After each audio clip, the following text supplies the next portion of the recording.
بسم الله الرحمن الرحيم. الحمد لله رب العالمين، والصلاة والسلام على سيد المرسلين وعلى آله وأصحابه أجمعين وعلى كل من تبعهم بإحسان إلى يوم الدين. أما بعد،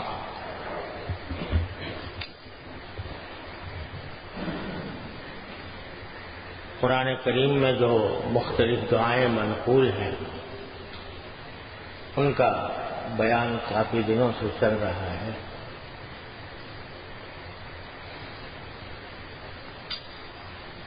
اس سے پہلے غالباً میں نے حضرت ایوب علیہ السلام کی دعا انی مسنی الضر وانت ارحم الراحمین اس پر بیان کیا تھا. اس کے بعد مناجات مقبول میں جو دعا منقول ہے وہ ہے رب لا تذرنی فردا وانت خیر الوارثین، جس کے معنی یہ ہے کہ اے میرے پروردگار مجھے اکیلا نہ چھوڑیے اور آپ بہترین وارث ہیں. کسی بھی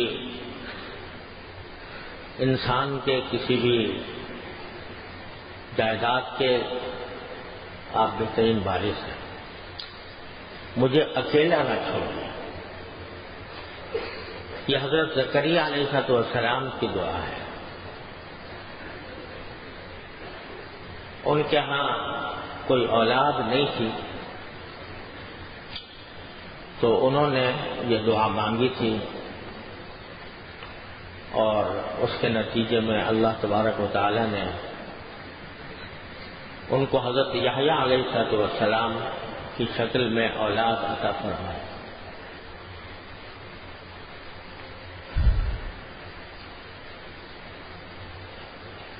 اس کا واقعہ بھی بڑا عجیب اور سبق آموز ہے.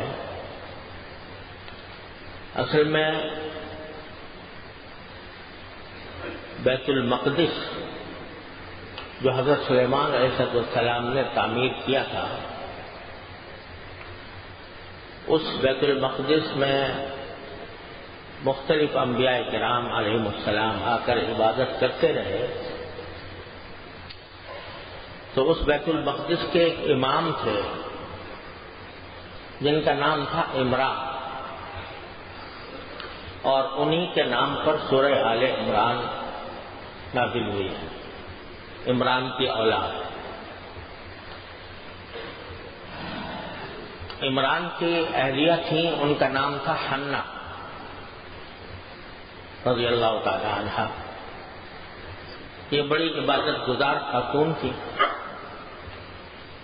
بیت المقدس کی امامت بڑے اونچے درجے کا مقام تھا، بڑا اونچا منصب تھا. ان کے شوہر بیت المقدس میں امامت کے منصب پر فائز تھے، اور یہ حضرت حنہ رضی اللہ تعالی عنہا ان کی اہلیہ یہ بڑی عابد و زاہد اور بہت زیادہ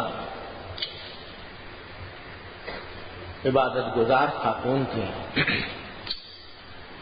تو انہوں نے اللہ تبارک و تعالی سے ایک نظر مانی. ان کے بچہ کوئی پیدا ہونے والا تھا، حالانکہ حامل میں تھیں. تو یہ نظر مانی کہ میرا جو بچہ پیدا ہوگا اس کو میں بیت المقدس کی خدمت کے لیے اور بیت المقدس میں عبادت کرنے کے لیے وقف کر دوں. مستقل اس کا کام یہی ہوگا کہ وہ بیت المقدس کی خدمت کرے. اور دعا کرتے ہوئے فرمایا کہ اب میں یہ نظر کر رہی ہوں اور میری اس نظر کو اللہ آپ قبول فرما لیجیے. تو اللہ تعالیٰ کا کرنا ایسا ہوا کہ جب ان کے ہاں ولادت ہوئی تو بچی کی ولادت ہوئی، حضرت مریم علیہ السلام. تو ان کو توقع یہ تھی کہ جو میں نے نظر مانی ہے وہ ایک بچے کی مانی ہے کہ جب بچہ ہوگا تو میں اس کو بیت المقدس کی خدمت کے لیے وقف کروں گی، لیکن یہ تو بچی ہو گئی. اب بچی جو ہے وہ کام نہیں کر سکتی جو بچہ کرتا خدمت میں. تو جب ولادت ہوئی بچی کی تو حضرت حنا نے باری تعالیٰ سے یہ تعجب کے ساتھ پوچھا کہ ربی انی وضعتھا انثی، میں نے تو بچی پیدا کر دی ہے. ولیس الذکر کالانثی، اور جو مذکر بچہ ہوتا تو وہ اس کی شان اور ہوتی، یہ خاتون ہیں ان کی شان کیا ہے. لیکن اللہ تبارک و تعالیٰ کو کچھ اور ہی منظور تھا. اللہ تبارک و تعالیٰ نے حضرت مریم کو بڑی عجیب انداز سے ان کی پرورش فرمائی. وَأَنبَتَهَا نَبَاتًا حَسَنًا، قرآن کریم میں آتا ہے. پرورش کی جب بڑی ہوئی تو ان کو حسب نظر حضرت حنا نے بیت المقدس کے ساتھ وابستہ کر دیا. ایک چھوٹا سا حجرہ وہاں پر بنا دیا حضرت عمران نے، جس کے اندر حضرت مریم تنہائی میں عبادت کیا کرتی تھی. اللہ تبارک و تعالیٰ کو ان کی خاص پرورش کرنی تھی. ان سے حضرت عیسیٰ علیہ السلام کو پیدا کر کے دکھانا تھا. تو شروع سے وہ عبادت میں مشغول رہتی تھی. اور عبادت میں ایک عجیب معاملہ یہ تھا کہ جس حجرے میں یہ عبادت کرتی تھیں تو وہاں بے موسم کے پھل اللہ تبارک و تعالیٰ بھیج دیا کرتا تھا. جن پھلوں کا ابھی موسم نہیں ہے، کہیں بازار میں بھی نہیں مل رہا ہے، کسی کے پاس موجود نہیں ہے، وہ حضرت مریم کے پاس اللہ تبارک و تعالیٰ اپنے فرشتوں کے ذریعے، اپنی قدرت کاملہ کے ذریعے وہاں پر بھیج دیتے تھے. دوسری طرف حضرت حنا کی ایک بہن تھی اور ان کا نام تھا علی شبع. روایتوں میں ان کا نام آتا ہے علی شبع. اور چونکہ وہ بھی ایک مقدس خاتون تھیں، وہ حضرت زکریا علیہ السلام کی اہلیہ تھی. یہ حضرت حنا کی بہن تھی اور یہ بھی بڑی مقدس خاتون تھی. اسی وقت جو عیسائی ہیں وہ اپنی لڑکیوں کا نام ان کے اوپر رکھتے ہیں علی شبع، وہ انگریزی میں بنا دیا ایلیزابتھ. وہ اپنی لڑکیوں کا نام ایلیزابتھ رکھتے ہیں اور انہوں نے تو علی شبع کو ایلیزابتھ بنایا تھا اور اردو والوں نے اس کو ایلزبتھ بنا دیا. ملکہ ایلزبتھ کہتے ہیں لوگ، لیکن اصل میں وہ انہی کے نام پر. تو وہ خاتون جو تھیں وہ بڑی مقدس تھیں، بڑی پاکباز خاتون تھیں، لیکن ان کی اولاد نہیں ہوتی تھی. اور ان کے شوہر حضرت زکریا علیہ السلام وہ خود نبی تھے، بڑے مقدس نبی تھے، بڑے ذی القدر نبی تھے، لیکن اولاد نہیں ہوتی تھی. یہاں تک کہ حضرت زکریا علیہ السلام بہت بوڑھے ہو گئے، یعنی اتنی عمر کو پہنچ گئے جس سے اولاد ہونا متوقع نہیں ہے، اتنے بوڑھے ہو گئے. اب یہ حضرت زکریا علیہ السلام کا معاملہ یہ تھا کہ جب حضرت مریم کی ولادت ہوئی تو حضرت مریم بیت المقدس کے لیے وقف کی گئی تھی. تو ان کی کفالت کے لیے، یعنی کون ان کی سرپرستی کرے، کون ان کی کفالت کرے، اس کے بارے میں کچھ اختلاف ہو گیا تھا. تو لوگوں نے قرعہ ڈالا اور قرعہ ڈالنے کا طریقہ یہ رکھا تھا کہ قلم پھینکیں گے، جس کا قلم جو ہے وہ بہاؤ کے مختلف سمت میں جائے گا وہ کفیل بن جائے گا. حضرت زکریا علیہ السلام کا قلم اسی طرح الٹی سمت میں بہنے لگا تو سب نے فیصلہ کیا کہ زکریا علیہ السلام اسلام کے کفیل ہو. اب حضرت زکریا علیہ السلام ایک طرح سے حضرت مریم کے خالو بھی تھے، کیونکہ آپ کی اہلیہ حضرت حنہ مریم کی والدہ کی بہن تھی، اس لحاظ سے بھی وہ کفالت کے حقدار تھے. تو وہ کفالت کرتے تھے اور دیکھ بھال کیا کرتے تھے حضرت مریم کی، مختلف اوقات میں جا کر اس کے حالات معلوم کرتے تھے وغیرہ. تو ایک مرتبہ جب تشریف لے گئے حضرت مریم کو دیکھنے کے لیے، حضرت مریم اپنی عبادت گاہ میں عبادت کر رہی تھی، دیکھا تو سامنے پھل پڑے ہوئے حضرت مریم کے سامنے، اور پھل بھی وہ جو کہ موسم کے نہیں تھے، بے موسم پھل سامنے پڑے ہوئے. تو حضرت زکریا کو بڑا تعجب ہوا کہ موسم کے خلاف جو پھل ساری دنیا میں اس وقت موجود نہیں ہیں، یہ ان کے پاس کیسے آئے؟ تو قرآن کریم خود واقعہ بتاتا ہے کہ انا لکی ھذا، پوچھا تمہارے پاس یہ پھل کہاں سے آ گئے؟ تو حضرت مریم نے جواب دیا کہ قالت هو من عند اللہ، کہا یہ اللہ تعالیٰ کی طرف سے آیا. جب دیکھا کہ اللہ تبارک و تعالیٰ نے بغیر موسم کے یہ پھل پیدا کر کے حضرت مریم کے پاس بھیج دیے ہیں، تو اسی وقت ذہن میں یہ خیال آیا حضرت زکریا علیہ السلام کے کہ جو ذات موسم کے بغیر بے موسم پھل پیدا کر سکتی ہے، وہ بے موسم اولاد بھی دے سکتی ہے.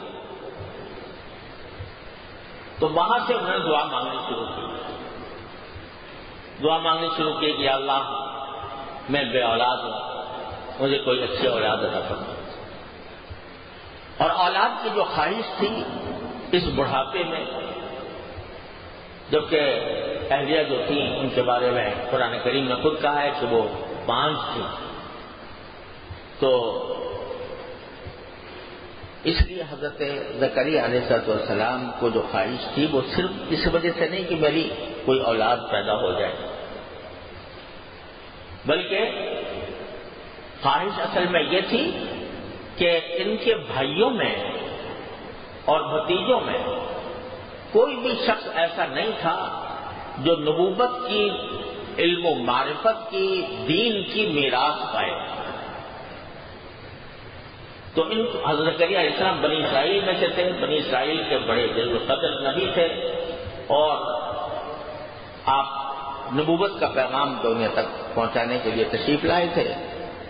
اب صورتحال یہ تھی کہ ان کے خاندان میں ظاہر عام طور پر جو یا تو اولاد ہوتی ہے وہ اپنے باپ کا علم، اس کا دین اس کو سنبھالتی ہے، یا پھر بھائی ہوتے ہیں یا بھتیجے ہوتے ہیں. تو جو بھائیوں اور بھتیجوں کا حال یہ تھا کہ ان کو کچھ پرواہ نہیں تھی دین کی اور دین کا پیغام پھیلانے کی اور نبوت کے فرائض انجام دینے کی ان میں صلاحیت ہی نہیں. تو قرآن کریم میں آتا ہے کہ حضرت زکریا علیہ السلام نے یہ جو خواہش کی اولاد کی اس کی وجہ بھی بیان کی اللہ تعالیٰ کے سامنے، انی خفت الموالی من ورائی، کہ میرے مرنے کے بعد جو میرے بھائی بند ہوں گے وہ ان سے مجھے خوف ہے. کیا خوف ہے؟ کہ یہ نبوت کی وہ وراثت جو حضرت یعقوب علیہ السلام کے وقت چلی آ رہی ہے وہ اس کو سنبھال نہیں سکیں. لہذا مجھے ایسا چاہیے کہ جو صحیح میرا وارث بن سکے. وارث اس معنی میں نہیں کہ مال دولت کا وارث ہو، انبیاء کرام کی وراثت جاری نہیں ہوتی، لیکن ایسا وارث بنے جو میرے علم کا وارث ہو، میرے دعوت کا وارث ہو، جو میرے دین کے کام ہیں ان کا وارث ہو، ان کو سنبھالے، ان کو آگے بڑھائے. تو سورہ مریم میں غالب ہے، یہ فرمایا حبلی من لدنک ولییا یرثنی ویرث من آل یعقوب، ایسا مجھے ولی دے دیجئے کہ جو میرا بھی وارث ہو، اور حضرت یعقوب علیہ السلام کی اولاد میں جو نبوت چلی آ رہی ہے اور جو علم معرفت چلا آ رہا ہے اس کا وارث ہو۔ یہ دعائیں تھیں۔ تو اللہ تبارک و تعالیٰ نے حضرت یحییٰ علیہ السلام کی شکل میں ان کی دعا قبول کی۔ اب یہ عجیب بات ہے کہ ایک طرف تو حضرت زکریا علیہ السلام نے دعائیں مانگی، اور دعائیں بھی قرآن کریم میں مختلف انداز میں منقول ہیں۔ جب حضرت مریم کے پاس بے موسم پھل دیکھے تھے تو اس وقت جو قرآن کریم نے ذکر کیا ہے کہ قالت هو من عند اللہ، تو وہاں پر قرآن کہتا ہے هنالک دعا زکریا ربہ، کیسے هنالک دعا زکریا ربہ رب هب لی من لدنک ذریۃ طیبہ، کہ اے پروردگار مجھے اپنے پاک سے، من لدنک اپنے پاک سے مجھے پاکیزہ اولاد دے دیجیے۔ وہاں تو یہ، اور دوسری طرف دوسری جگہ جو سورہ مریم کے شروع میں ہے، ذکر رحمت ربک عبدہ زکریا اذ نادى ربہ نداء خفیا، وہاں اللہ تعالیٰ نے ان کی مناجات کا ایک منظر کھینچا ہے۔ سورت کا آغاز ہی ان سے کیا، کاف آیا عین خا ذکر رحمت ربک عبدہ زکریا۔ اس سورت میں ہم تذکرہ کر رہے ہیں آپ کے اپنے ذکر رحمت ربی کا، کہ آپ کے پروردگار نے اپنے بندے زکریا پر جو رحمت کی تھی اس کا تذکرہ کر رہے ہیں، اور پھر آگے بڑے خوبصورت اور پیارے الفاظ میں فرمایا اذ نادى ربہ نداء خفیا۔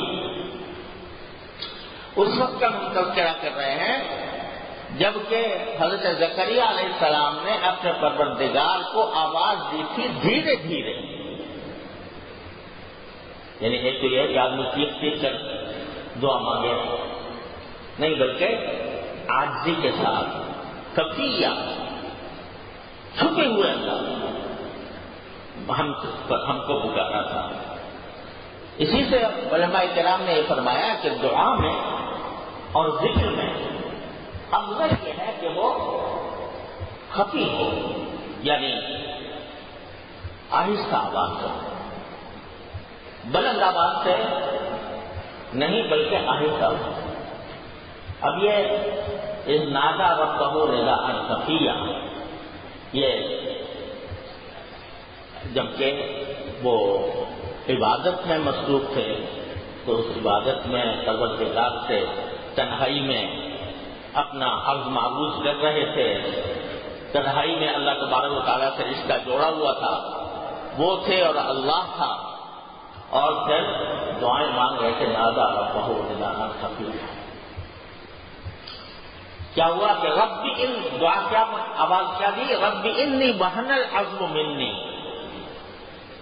کیا ہے پروردگار میری ہڈیاں کمزور پڑ گئی، بڑا ہوتے انی وہن العظم منی، میری ہڈیاں کمزور پڑ گئی ہیں، واشتعل الرأس شیبا، اور میرا سر بڑھاپے سے بھڑک اٹھا ہے، سفید بالوں سے بھڑک اٹھا ہے، یعنی سارا سر سفید ہے، میری بھڑک رہی ہے میری تیز سے، واشتعل الرأس شیبا وَلَمْ أَكُنْ بِدُعَائِكَ رَبِّ شَقِيًّا، اور اے میرے پروردگار میں نے کبھی آپ کو ایسا نہیں ہوا کہ میں نے آپ کو پکارا ہو اور آپ نے میری بات قبول نہ کی ہو۔ وَلَمْ أَكُنْ بِدُعَائِكَ رَبِّ شَقِيًّا، یہ دعا اللہ تعالیٰ نے نقل فرمائی ہے سورہ مریم میں، یعنی خاص طور پر اللہ تبارک و تعالیٰ نے ان الفاظ کو نقل کیا کہ دیکھو دعائیں اس طرح مانگی جاتی ہیں۔ کہ ایک طرف اس دعا کے اندر عاجزی ہے، بے کسی ہے، اور آہستہ آہستہ پکار رہا ہے بندہ اللہ تبارک و تعالیٰ، اور اپنی حالت بیان کر رہا ہے، جو بھی حالت ہے وہ بیان کر رہا ہے۔ یا اللہ مجھے میری یہ کیفیت ہے، میری ہڈیاں کمزور ہو گئی ہیں، میرا سر بڑھاپے سے بھڑک اٹھا ہے، سارے سر میں بال سفید ہو چکے ہیں، لیکن ساتھ ہی یہ کہتے ہیں کہ لم اکن بدعائک رب شقیہ، اے پروردگار میں تو کبھی بھی آپ کو دعا مان کر کبھی ناکام نہیں ہوا۔ تو اللہ تبارک و تعالیٰ کے ساتھ امید بھی ایسی کہ یا اللہ میں نے تو کبھی آپ سے ایسا نہیں ہوا کہ میں نے دعا مانگی ہو اور آپ نے میری دعا قبول نہ کی ہو، مجھے کبھی ناکام کیا ہو، مجھے کامیاب نہ کیا ہو۔ تو اللہ تبارک و تعالیٰ سے امیدیں لے کر، بلکہ امید ہی نہیں، اس یقین لے کر کہ جتنا بندہ اپنے پروردگار سے پورے یقین کے ساتھ جب مانگتا ہے کہ اللہ میں تو آپ سے لے کر رہوں گا، یہ چیز آپ میرے مولا ہیں، آپ میرے خالق ہیں، آپ میرے پروردگار ہیں، میری ساری جو کچھ بھی ہے میرے پاس وہ آپ ہی کی بدولت ہے، اب مجھے اس بات کی حاجت ہے اللہ آپ دیجئے اور میں آپ سے لے کر رہوں گا۔ یہ مانا ہے کہ لم اکن بدعائک رب شقیہ وانی خفت الموالیا من ورائی، میں اپنے بھائی بندوں سے پریشان ہوں، بکانت امراتی عاقرا، اور میری بیوی جو ہے وہ باندھ ہو گئی ہے، فہب لی من لدنک ولیا، تو اب اپنے پاس سے مجھے کوئی بلی دے دیجیے میرا، یرثنی و یرث من آل یعقوب، جو میرا بھی وارث ہو اور آل یعقوب علیہ السلام کی ساری اولاد بنی اسرائیل کی بھی ہدایت کا سبب بنے، واجعلہ ربی رضیہ، اور اے میرے پروردگار اس کو اپنا پسندیدہ بنائیے، اس کو اپنا پسندیدہ بنائیے۔ دیکھو انسان اپنے اولاد کے لیے بہت کچھ دعائیں کرتا ہے کہ اللہ اس کو رزق دے دیجئے، اس کو عمر دے دیجئے، اس کو لمبی عمر دیجئے، اس کو سعادت دارین عطا فرمائیے، اس کو عافیت دیجئے، اس کو اچھی تعلیم دیجئے، اس کی اچھی تربیت کروائیے، اور اس کو رزق واسع عطا فرمائیے، علم نافع عطا فرمائیے، عمل صالح عطا فرمائیے۔ ایک دعائیں کرتا ہے بندہ اپنے اولاد کے لیے۔ ایک جملہ کس زکریا علیہ السلام کا اپنے اولاد کے لیے، اے اللہ اس کو اپنا پسندیدہ بنا دو۔ اس ایک جملے میں واجعلہ ربی رضیہ، یہ ایک ہی جملے کے اندر سبھی کچھ مانگ لیا۔ اللہ آپ کا جو پسندیدہ، ارے بھائی جب اللہ کا پسندیدہ ہوگا تو اس کا دین بھی اچھا ہوگا، اس کی دنیا بھی اچھی ہوگی، اس کے سارے معاملات درست ہو جائیں گے۔ تو واجعلہ ربی رضیہ، یہ اللہ تبارک و تعالیٰ سے مانگا۔ دعا مانگنا بھی کوئی ہر ایک کے بس کا کام نہیں ہے، دعا کے لیے بھی کچھ طریقہ چاہیے جو اللہ تعالیٰ انبیاء کرام علیہ السلام کو عطا فرمایا۔ تو واجعلہ ربی رضیہ،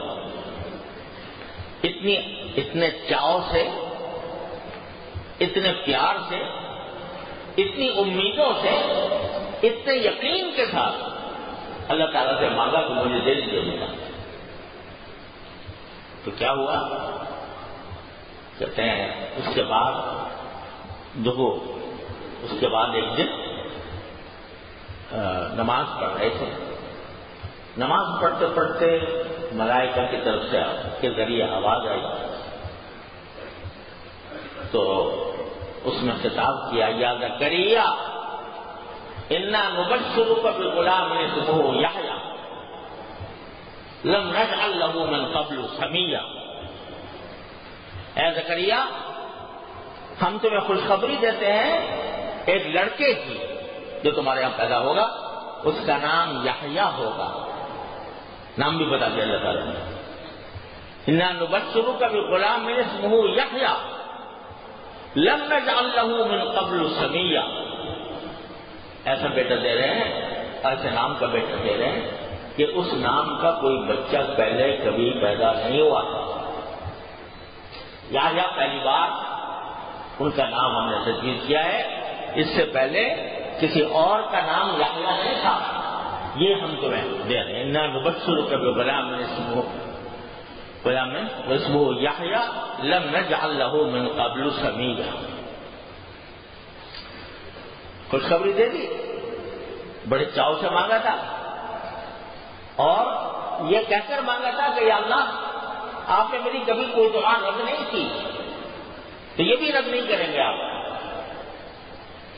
لیکن جب خوشخبری ملی کہ بیٹا ملے گا تو فرمایا کہ انا یکون لی غلام، میرا بچہ کیسے ہو جائے گا، انا یکون لی غلام وکانت امراتی عاقرا وقد بلغت من الکبر عتیہ، ایک طرف مانگ رہے، مانگ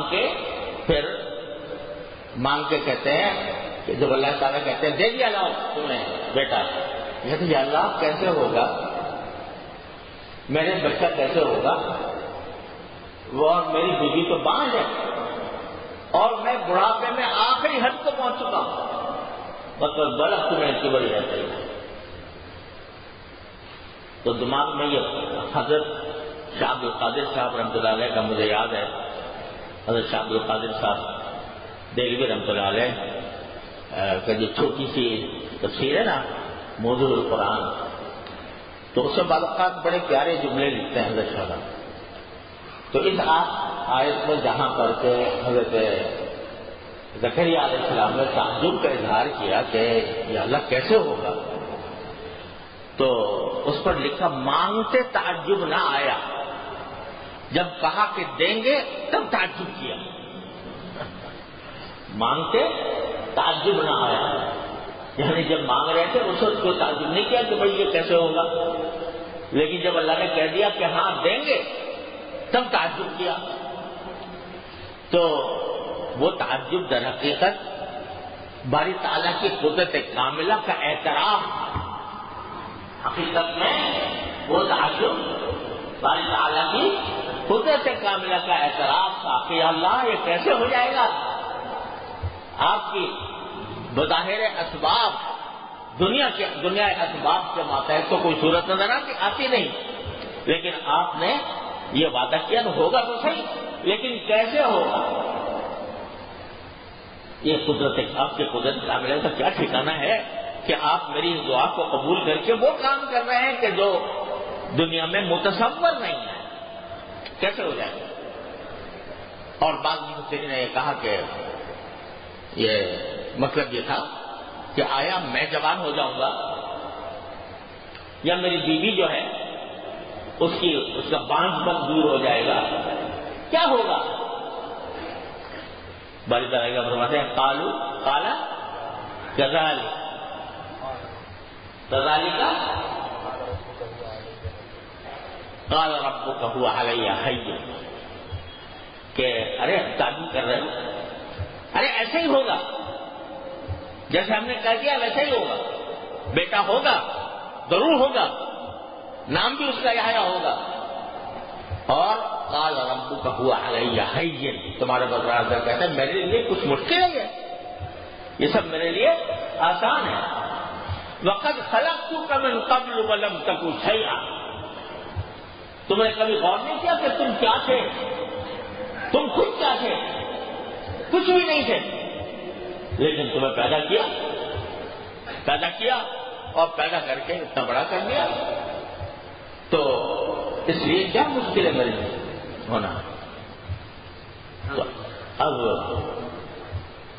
جواب میں حضرت زکریا علیہ السلام فرماتے ہیں کہ اللہ جب آپ نے اتنی بڑی مجھے خوشخبری دے دی بیٹا ہوگا تو ذرا مجھے بھی بتا دیجئے کہ کب ہوگا اور کیسے مجھے پتا چلے گا کہ بچہ قرار پا گیا ہے. کوئی علامت بتا دیجیے, کوئی ایسی علامت بتا دیجیے جس سے مجھے پتا چلے کہ حمل قرار پا گیا, تاکہ میں جب قرار پا جائے تو اور زیادہ شکر کروں, اور زیادہ عبادت کروں, اور زیادہ آپ کا شکر گزار بنوں.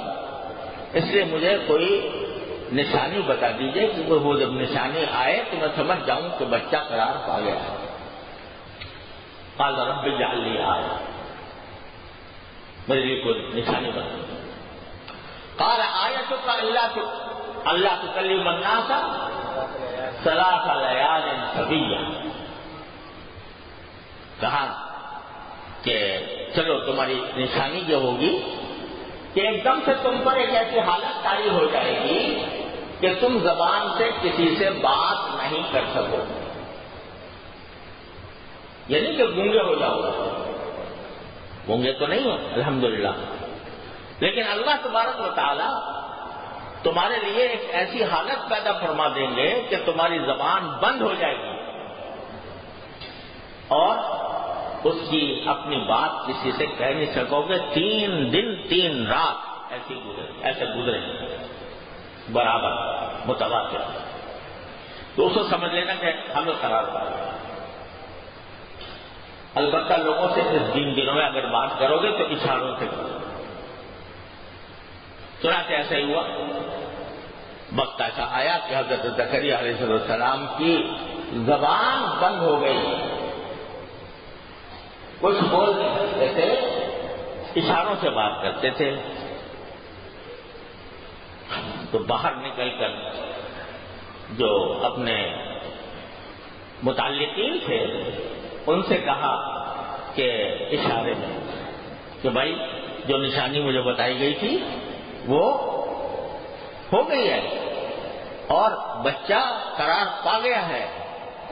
سبحوا بحمد کیا ہے فاوحى الیہم ان سبحوا بکرۃ وعشیا.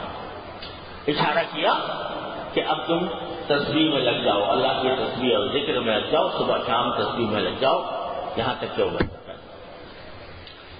تو اس طرح اللہ تبارک و تعالیٰ نے وہ بیٹا عطا فرمایا. اس کے لیے جو دعائیں کی تھی حضرت یحییٰ علیہ السلام نے, تو وہ 3 دعائیں ہیں جو قرآن کریم میں مذکور ہیں. ایک تو وہ جب بے موسم کے پھل دیکھے تو کہا کہ حب لی من لدنک ذریۃ طیبہ, اے اللہ مجھے پاکیزہ اولاد عطا فرما.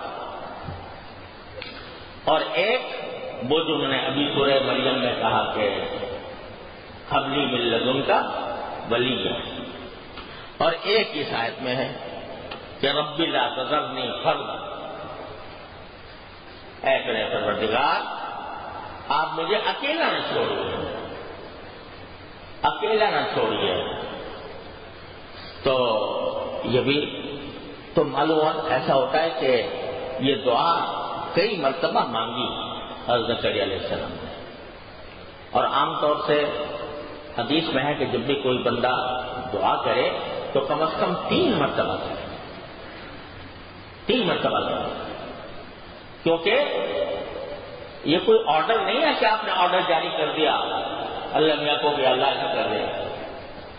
یہ ایک گزارش ہے, ایک فرمائش ہے, اللہ تعالیٰ سے التجا ہے. تو اس التجا میں تکرار ہونا چاہیے, بار بار کریں. یہ نہ سمجھے کہ بھائی ایک مرتبہ کر لی بس پورا ہو گیا, بار بار کریں. اور جب کوئی چیز مانگ رہا ہے تو مانگتا ہی رہے, ملے یا نہ ملے, جب تک نہیں ملتی اس وقت تک مانگتا رہے. تو پتہ نہیں کتنا وقت گزرا ہوگا حضرت زکریا علیہ السلام کو دعائیں مانگنے کا. تو کبھی کسی الفاظ سے دعا مانگ رہے ہیں, کبھی کسی لفظ سے دعا مانگ رہے ہیں. یا اللہ میں اکیلے رہ جاؤں گا، کوئی میرے مشن میں، میرے مقصد میں کوئی میرا ساتھی نہیں رہے گا، مجھے ایسا دے دیجیے اپنے رحمت سے۔ رب لا تذرنی فردا وانت خیر الوارثین۔ تو قرآن کریم آگے کیا فرماتا ہے اس آیت کے بعد؟ فرماتا ہے کہ فَوَهَبْنَا لَهُ يَحْيَىٰ وَأَصْلَحْنَا لَهُ زَوْجَهُ، کہ ہم نے ان کو یحییٰ علیہ السلام عطا کیے اور ان کی بیوی کی اصلاح کر دی، بیوی کو تندرست کر دیا۔ یعنی جو رکاوٹ تھی کہ بیوی بانجھ تھی تو اس کو درست کر دیا۔ یہ جو جب اس جگہ کا حضرت زکریا علیہ السلام نے کہا تھا نا انا ھذا، یہ کیسے ہوگا، تو وہاں میں نے نہیں کہا کہ تمہاری بیوی کو ٹھیک کر دیں گے، بات یہ کہ کذالک، یہ کہا کہ اس بحث میں تمہیں پڑھنے کی ضرورت نہیں ہے کہ کیا ہوگا، کس طرح ہوگا، طریقہ کار کیا ہوگا، اس بحث میں پڑھنے کی ضرورت نہیں ہے، جو اللہ نے کہا ہے وہ ہوگا۔ وہاں یہ نہیں بتایا کہ تمہاری بیوی ٹھیک ہو جائے گی، بلکہ یہ کہا کہ اللہ کا حکم ہے، اللہ تعالیٰ اپنے فضل و کرم سے تمہیں بیٹا دے گا۔ اور یہاں جب اللہ تعالیٰ نے واقعہ بیان کیا ہے تو بتایا کہ ہم نے ان کو یحییٰ دے دیا اور وَأَصْلَحْنَا لَهُ زَوْجَهُ، ہم نے ان کی بیوی کو درست کر دیا، ان کا بانجھ پن دور ہو گیا۔ اور پھر آگے وجہ بیان فرمائی کہ کیوں دے دیا میں نے ان کو، اتنی بڑھاپے میں، ایسی بانجھ پن کی حالت میں۔ انہم کانوا یسارعون فی الخیرات ویدعوننا رغبا ورہبا، یہ وہ لوگ تھے جو نیکیوں میں ایک دوسرے سے آگے بڑھنے کی فکر کرتے تھے۔ زکریا علیہ السلام، ان کی بیٹی الیسبت نے ان کے اہلیہ حنا اور ان کے والد عمران اور حضرت زکریا خود، اور پھر یحییٰ آنے والے یحییٰ بھی، یہ وہ لوگ تھے کہ نیکیوں میں ایک دوسرے سے آگے بڑھنے کی فکر کرتے تھے۔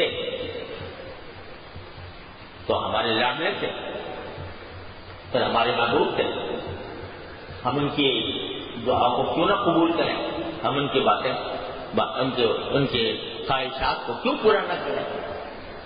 وہ ہماری خیرات کی طرف دوڑتے تھے، ایک دوسرے سے آگے بڑھ چڑھ کر خیرات میں یعنی نیک کاموں میں آگے بڑھ کر ایک دوسرے سے آگے بڑھنے کی کوشش کرتے تھے۔ تو بتا دیا مجھے اور آپ کو بتا دیا کہ تم یہ کہو کہ بھائی میری بھی اسی طریقے سے دعائیں قبول ہوں، ناممکنات کی دعائیں مانگوں اور وہ قبول ہو جائیں۔ تو اللہ تعالیٰ فرماتے ہیں دیکھو تو صحیح کون دعا کر رہا تھا، کون کر رہا تھا؟ یسارعون فی الخیرات، جو ایک دوسرے سے نیکیوں میں آگے بڑھنے کی فکر کرتے تھے۔ تو تم بھی کرو، کیا کرو کہ ایک دوسرے سے آگے بڑھنے کی فکر کرو۔ اب دنیا کے معاملے میں تو تم کرتے ہو، فلاں کے پاس ایسا مکان ہے میرا، اس سے اچھا ہو جائے، فلاں کے پاس ایسی کار ہے میرے پاس، اس سے زیادہ اچھی کار آ جائے، فلاں کے پاس اتنی آمدنی ہے میری، اس سے زیادہ آمدنی ہو جائے، وغیرہ وغیرہ۔ لیکن کیا کبھی سوچا کہ فلاں شخص کتنی عبادت کرتا ہے، میں اس سے آگے بڑھ جاؤں عبادت کرنے؟ فلاں شخص کتنا صدقہ و خیرات کرتا ہے، میں اس سے آگے بڑھ جاؤں؟ اور فلاں شخص اتنا ذکر کرتا ہے کہ اس کی زبان اللہ کے ذکر سے تر رہتی ہے، میں اس سے آگے بڑھ جاؤں؟ یہ ہوا کبھی خیال؟ تو اگر تم چاہتے ہو کہ اللہ تعالیٰ کا قرب حاصل کرو، جیسا کہ اللہ تعالیٰ نے حضرت زکریا علیہ السلام کو عطا فرمایا تھا، تو تم بھی نیکیوں میں ایک دوسرے سے آگے بڑھنے کو۔ یہ جو ہوتا ہے نا کہ دنیا کے معاملات میں کہ اس کی اتنی آمدنی ہے تو میری اس سے زیادہ ہو جائے، اس کی اتنی شہرت ہے تو میری اس سے زیادہ شہرت ہو جائے، یہ اس کے پاس اس اچھا مکان ہے تو اس سے اعلیٰ مکان مجھے مل جائے، اس کا نام ہے حرص۔ اور یہ حرص جو ہے یہ مذموم ہے، یہ اچھی چیز نہیں ہے کہ آدمی حرص کرے کہ فلاں کے پاس یہ چیز ہے تو مجھے بھی ملے یا اس سے اعلیٰ ملے، تو یہ حرص یہ مذموم ہے، ناپسندیدہ ہے۔ اللہ تعالیٰ کو حرص دنیا کے معاملات میں پسند نہیں، لیکن آخرت کے معاملات میں حرص اس میں کہ فلاں اپنی عبادت میں، اپنے زہد میں، اپنے تقویٰ میں اتنا آگے بڑھا ہوا ہے تو اللہ میں بھی اس سے آگے بڑھ جاؤں، یہ پسندیدہ ہے۔ وفی ذالک فلیتنافس المتنافسون، قرآن کہتا ہے یہ وہ چیز ہے جس میں ایک دوسرے سے آگے بڑھنے کی کوشش کرنی چاہیے، آگے بڑھنے کی کوشش کرنی چاہیے دوسرے کی تحقیق کے بغیر کہ میں اس سے آگے بڑھوں۔ تو کانوا یسارعون فی الخیرات، یہ بندے ایسے تھے جو خیرات میں، نیکیوں میں ایک دوسرے سے آگے تیز جانے کی کوشش کرتے تھے۔ ایک صفت تو یہ، دوسری صفت کیا؟ وَيَدْعُونَنَا رَغَبًا وَرَهَبًا، کہ ہمیں پکارتے تھے امید کے ساتھ اور خوف کے ساتھ، رغبت کے ساتھ اور امید کے ساتھ، یعنی اس امید کے ساتھ مانگتے تھے کہ اللہ آپ ہمیں، امید ہے کہ آپ ہمیں ضرور عطا فرمائیں گے، اور یہ امید بھی کہ ہم سے جو کچھ غلطیاں کوتاہیاں ہوئی ہیں آپ اپنے فضل و کرم سے ہمیں معاف کر دیں گے، یہ امید بھی، اور رہبا، اور ساتھ ساتھ ڈر بھی۔ مانگتے وقت، باری تعالیٰ کو پکارتے وقت دونوں چیزیں ساتھ چلتی ہیں، ایک رغبت اور ایک رہبت، یعنی ڈر کہ کہیں باری تعالیٰ کی مقام، باری تعالیٰ کا کہ عظمت تو ناقابل تصور ہے، ان کا جلال ناقابل تصور ہے، تو کہیں ایسا نہ ہو کہ میری کوئی ایسی غلطی ہو جائے جس پر پکڑ اس کا ہو۔ یدعوننا رغبت و رہبت، رغبت بھی ہے، امید بھی ہے، اور ساتھ میں خوف اپنے گناہوں کا، خوف اپنی کوتاہیوں کا، تو کہیں اس کی وجہ سے پکڑ۔ حدیث میں آتا ہے کہ رسول کریم صلی اللہ علیہ وسلم میں ایک مرتبہ صحابہ کرام میں سے ایک صحابی تھے نوجوان، وہ بیمار ہوئے تو رسول کریم صلی اللہ علیہ وسلم ان کی عیادت کے لیے تشریف لے گئے۔ آپ کی سنت تھی، آپ کے صحابہ کرام میں جو کوئی بیمار ہوتا تو عیادت کے لیے جاتے۔ مسلمانوں کا، ایک مسلمان کا دوسرے مسلمان پر حق ہے، یعودہ اذا مرض، کہ جب کوئی بیمار ہو تو اس کا بھائی اس سے عیادت کے لیے جائے، اور فضیلت بہت ہے کہ حدیث میں آتا ہے کہ جب تک کوئی بندہ کسی مسلمان کی عیادت کے لیے بیمار کرسی کے لیے جاتا ہے تو وہ جنت کے باغ میں ہو، اور ایک روایت میں ہے 70,000 فرشتے اس کے لیے دعا کرتے ہیں۔ تو رسول کریم صلی اللہ علیہ وسلم اس نوجوان کی عیادت کے لیے تشریف لے گئے۔ حدیث میں لفظ ہے کہ نوجوان تھے۔ اب رسول کریم صلی اللہ علیہ وسلم کا مقام دیکھو، اور ایک چھوٹے نوجوان اس کی بیمار کرسی کے لیے تشریف لے گئے۔ تو پوچھا کیف تجدک، اپنے آپ کو کیسا پا رہے ہو، یعنی کیا حال ہے؟ تو اس نے کہا، جواب میں صحابی نے کہا کہ ارجو رحمت ربی وأخشى ذنوبي، یا اللہ یا رسول اللہ میں اس حالت میں ہوں کہ اپنے پروردگار کی رحمت کی بھی مجھے امید ہے کہ میرے ساتھ رحمت کا معاملہ فرمائیں گے، اور ساتھ ساتھ اپنے گناہوں کی کا ڈر بھی ہے کہ کہیں کسی گناہ کے وجہ سے پکڑا نہ جاؤں اور میرا انجام خراب ہو جائے۔ تو رسول کریم صلی اللہ علیہ وسلم نے فرمایا کہ اس جیسی حالت میں جس حالت میں تم ہو، یعنی بیماری کی حالت، اس میں جس بندے کے دل میں بھی یہ دونوں چیزیں موجود ہوں، امید بھی اللہ کی رحمت سے اور خوف بھی اپنے گناہوں کا، تو اللہ تعالیٰ یہ اس کے ساتھ یہ معاملہ فرماتے ہیں کہ جس چیز کا اس کو خوف ہے اس سے اس کو بے خوف کر دیتے ہیں، اور جس چیز کی اس کو امید ہے وہ اس کو عطا فرما دیتے ہیں۔ الایمان بین الخوف والرجاء، حضرت فاروق اعظم رضی اللہ تعالیٰ عنہ سے منقول ہے کہ ایک مرتبہ انہوں نے فرمایا کہ اگر یہ اعلان ہو جائے کہ جتنے بھی لوگ ہیں وہ سب جنت میں جائیں گے سوائے ایک آدمی کے، سب جنت میں جائیں گے، ایک آدمی ہوگا جو جنت میں نہیں جائے گا، جہنم میں جائے گا، تو مجھے ڈر ہوگا کہ کہیں وہ شخص میں ہی نہ ہوں، یعنی وہ شخص جو جنت کے بجائے جہنم میں جائے گا، ایک ہی آدمی ہوگا، تو مجھے خوف ہوگا کہ کہیں وہ میں نہ ہوں۔ اور اگر یہ اعلان ہو جائے کہ سارے لوگ جہنم میں جائیں گے، صرف ایک آدمی جنت میں جائے گا، تو مجھے امید ہوگی کہ میں وہ شخص ہوں۔ اتنی امید اور اتنا خوف، تو یدعوننا رغبا ورہبا، وہ ہمیں پکارتے تھے، کس طرح پکارتے تھے؟ رغبت کے ساتھ، امید کے ساتھ کہ ہماری باتیں اللہ تعالیٰ ہماری دعائیں قبول فرمائے گا، اور رہبن ساتھ ہی اپنے گناہوں کا خوف بھی ہو ان کے دل میں۔ تو یدعوننا رغبا ورہبا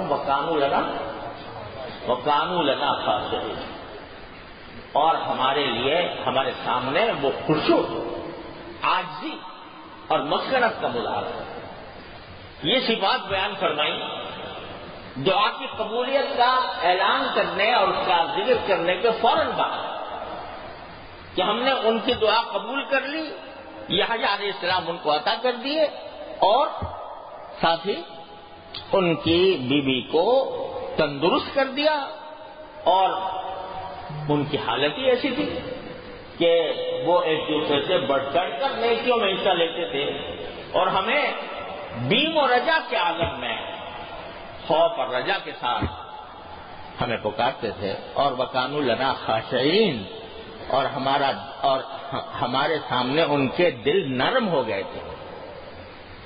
دل نرم ہو گئے تھے کیا مانا؟ کہ اس میں تکبر نہیں رہا تھا، اس میں حسد نہیں رہا تھا، اس میں اپنی کوئی بڑائی کا احساس دل میں نہیں رہا تھا، بس وہ تو ہمارے سامنے عاجزی اور انکساری کی تصویر تھے۔ کانوا لنا خاشعین۔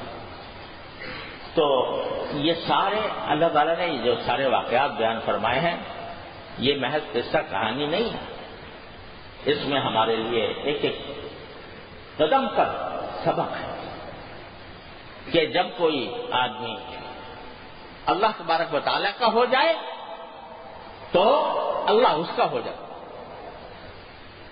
من کان للہ کان اللہ لہ، جو اللہ کا ہو گیا تو اللہ بھی اس کا ہو جائے۔ اللہ کا ہونے کی کیا مانا؟ کہ اپنی زندگی کو اللہ کے حکم کے مطابق ڈھال لو، اور اپنی زندگی کو اس کی رضا کے مطابق بنا لو۔ تمہارے ظاہری اعمال، تمہارے باطنی اعمال، تمہارے افکار، تمہارے تصورات، تمہارے خیالات سارے اللہ جل جلالہ سے متعلق ہوں،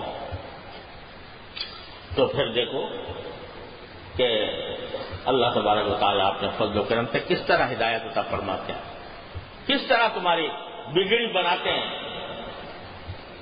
جتنا جب اللہ کا ہو گیا بندہ تو اب دیکھو صحابہ کرام رضی اللہ تعالیٰ عنہ اللہ کے ہو گئے تھے. کیا مانا؟ یسارعون فی الخیرات، وہ ایک دوسرے سے آگے بڑھ کر نیکیوں کے اندر ایک دوسرے سے آگے بڑھنے کی کوشش کرتے تھے. تو کیا ہوا کہ اللہ کی مخلوقات بھی ان کے آگے تابع ہو گئے. لشکر جا رہا ہے صحابہ کرام کا اور عقبہ میں نافع کی سرکردگی میں افریقہ کے جنگلات میں، گھنے جنگلات میں، رات کو قیام کرنے کی ضرورت پیش آئی جنگل کے اندر. تو خطرہ ہوا کہ یہاں تو درندے بہت رہتے ہیں، سانپ بچھو بھی ہیں. رات کو ہم یہاں پر سوئیں گے تو کوئی درندہ حملہ نہ کر دے، کوئی سانپ بچھو نہ کاٹ دے. تو عقبہ بن نافع نے اعلان کیا کہ اے اس جنگل کے درندوں اور کیڑے مکوڑوں، ہم رسول کریم سرور دو عالم صلی اللہ علیہ وسلم کے اصحاب ہیں اور اللہ کا پیغام لے کر اس جگہ پر آئے ہیں. آج اس لشکر اسلام کو یہاں جنگل میں رات گزارنی ہے تو تم ان کے لیے جگہ خالی کر دو. جانوروں سے کتاب. تو روایات میں آتا ہے کہ دیکھا تو شیر جا رہا ہے، ہاتھی جا رہا ہے، بھیڑیا جا رہا ہے، سب جنگل کو خالی کر کے چلے گئے. اور صحابہ کرام تو جب من کان للہ کان اللہ لہو، جو اللہ کا ہو گیا اللہ اس کا ہو جاتا ہے. یہ سبق اللہ تعالی ہمارے دلوں میں بٹھا دے اپنے فضل و کرم سے، ہمیں اپنا بنا دے. یہ خوب دعا مانگا تھا، یا اللہ ہمیں اپنا بنا دے، یا اللہ ہمیں اپنا بنا دے. تو جب بندہ اللہ کا ہو جاتا ہے تو اللہ تبارک و تعالی اس کے لیے کائنات کو مسخر فرما دیتے ہیں کہ محمد سے وفا تم نے تو ہم تیرے ہیں صلی اللہ علیہ وسلم، کہ محمد سے وفا تم نے تو ہم تیرے ہیں. یہ جہاں چیز ہے کیا لوح و قلم تیرے. لوح و قلم تیرے ہونے کیا مانا؟ کہ ہم تقدیر تمہاری بہتری کے لیے ہم اپنی تقدیر کو مقرر کر دیں گے. بس ایک محمد سے وفا صلی اللہ علیہ وسلم. اور محمد سے وفا کرنے کا کیا مانا؟ کہ محمد صلی اللہ علیہ وسلم کی سیرت اور سنت کو اپنا لو. جتنا سیرت اور سنت کو اپناؤ گے، چھوٹی چھوٹی سنتوں کو بھی اپناؤ گے، اتنا ہی اللہ تبارک و تعالیٰ کا قرب حاصل ہوگا. اور جتنا قرب حاصل ہوگا تو یہ کائنات تمہارے آگے مسخر ہو جائے گی. اللہ تبارک و تعالیٰ اس کی توفیق عطا کرے. جائزہ لے ہر انسان اپنے آپ کا کہ میں کس سنت پر میں عمل کر رہا ہوں، کہ کون سی سنت میں نے چھوڑی ہوئی ہے. اور اگر چھوڑی ہوئی ہے تو اس کو عزم کر کے اپنی زندگی میں اپنا لے کہ اب آئندہ میری زندگی رسول کریم صلی اللہ علیہ وسلم کی سنت کے مطابق ہو. حضور اقدس صلی اللہ علیہ وسلم کس طرح سوتے تھے، کس طرح جاگتے تھے، کس طرح اپنے گھر کے اندر رہتے تھے، کس طرح اپنے ازواج سے معاملہ فرماتے تھے، کس طرح مہمانوں سے معاملہ کرتے تھے، کس طرح میل جول والوں سے کرتے تھے، یہ ساری سنتیں. مسجد میں کس طرح داخل ہوتے تھے، نکلتے کس طرح تھے، وغیرہ وغیرہ. اس کا ایک مرتبہ مطالعہ کر لو بھائی. رسول اکرم صلی اللہ علیہ وسلم میں وہ ساری سنتیں جمع کی ہوئی ہیں، وہ کر کے پھر دیکھیں جائزہ لے کر کہ کون سی سنت مجھ سے چھوٹی ہوئی ہے، اس سنت پر عمل کرنے کی کوشش کریں. کہ محمد سے وفا تو نے تو ہم تیرے ہیں، یہ جہاں چیز ہے کیا لوح و قلم تیرے ہیں. یہ انشاءاللہ یہ ایسی جھوٹی بات نہیں ہے. یہ اللہ تبارک و تعالیٰ کی طرف سے جو میرے محبوب کے ساتھ محبت کرے گا، جو میرے محبوب کی سنتوں پر عمل کرے گا، وہ اس کا مطلب یہ ہے کہ مجھ سے محبت کرے. ان کنتم تحبون اللہ فاتبعونی یحببکم اللہ، میری اتباع کرو یعنی رسول کریم صلی اللہ علیہ وسلم، تو اس کا نتیجہ کیا ہوگا؟ اللہ تم سے محبت کرے گا۔ ارے تم کیا کرو گے محبت اللہ سے؟ اللہ تم سے محبت کرے گا اگر تم نے میرے حبیب صلی اللہ علیہ وسلم کی سنت کو اپنا لیا۔ اللہ تعالیٰ اپنے فضل و کرم سے اپنی رحمت سے ہم سب کو اس کی توفیق عطا فرمائے۔ اللہم صلی علی سیدنا محمد سیدنا محمد کما صلیت علی ابراہیم وعلی آل ابراہیم انک حمید مجید۔ یا اللہ یا رحمان یا رحیم یا کریم، اپنے فضل و کرم اپنی رحمت سے ہمارے تمام گناہوں کو معاف فرما۔ یا اللہ ہمارے تمام گناہوں کو معاف فرما۔ یا اللہ ہمیں تمام گناہوں کو معاف فرما۔ یا اللہ یا رحمان یا رحیم یا کریم، اپنے فضل و کرم سے ہمیں اپنے دین کی صحیح سمجھ عطا فرما۔ اے اللہ اس پر عمل کی توفیق عطا فرما۔ اے اللہ اس پر استقامت عطا فرما۔ یا اللہ ہمیں اپنے بندوں میں، نیک بندوں میں شامل فرما لے۔ اللہ ہم اپنے فضل و کرم سے ہمیں اپنے نیک بندوں میں شامل فرما لے۔ یا اللہ اپنی عظمت و محبت کو ہمارے قلوب میں راسخ فرما لے۔ یا اللہ نبی کریم صلی اللہ علیہ وسلم کی سنتوں پر پوری طرح عمل پیرا ہونے کی توفیق عطا فرما۔ یا اللہ ہم کے کم ہمت ہیں، ہمت عطا فرما دے، بے حوصلہ ہیں، حوصلہ عطا فرما دے۔ یا اللہ ہماری زندگی کو اپنی رضا کے مطابق ڈھال دے۔